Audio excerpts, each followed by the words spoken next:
My name is Michael Sutherlin, and I'm an attorney in Indianapolis, and I primarily focus on civil rights and constitutional litigation. Well, I went to University of Texas in the 60s, and this was a pretty tumultuous time, and almost every night on television you would see these demonstrations and the police response in Alabama and other states.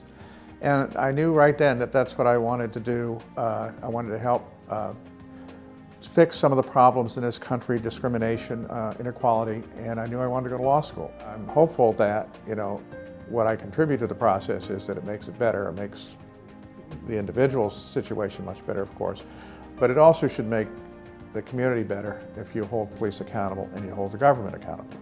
And so that's what really attracts me to this area.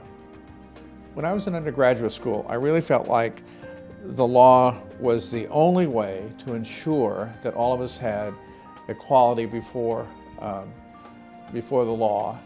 That is, practicing law was the only way to ensure people's rights and to protect them and to preserve them. And I did not see the radical protests, I did not see the violent protests accomplishing anything except getting on the news at 6 o'clock. But a decision that is handed down by a court, especially the Supreme Court, is a lasting protection. It sets forth establishes people's rights and gives a clear signal to the government what they can and cannot do. You have to hold these public officials accountable. We all want that. We want our tax dollars spent well, and we want our public officials to be professional. And then when they're not, there should be some accountability. And you don't always find that accountability in state government. So that's what litigation is about. It's a check and balance that the founding fathers knew would have to be in place to hold our government officials accountable. And it's the most important check and balance in my view.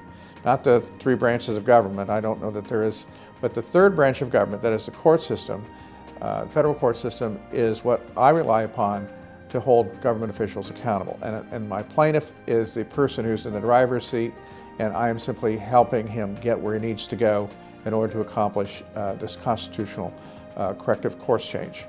Well, when a client comes to you, they're most often desperate because something has happened to them. We have families who've lost a member, a son or a husband in jail or in prison or the result of a police action shooting. And they're sort of desperate to find some justice. And there are very few lawyers doing this kind of work out there. And so when they come to our office and we talk to them and we try to find a theory to recover or a theory to hold the police or the state accountable and overcome all these defenses that we're likely to see, I try to convince them that, if they hire me, I will do the very best I can no matter what. I gain their confidence that no matter what the outcome is, they've hired a lawyer that's going to work as hard as he can to see that justice is done.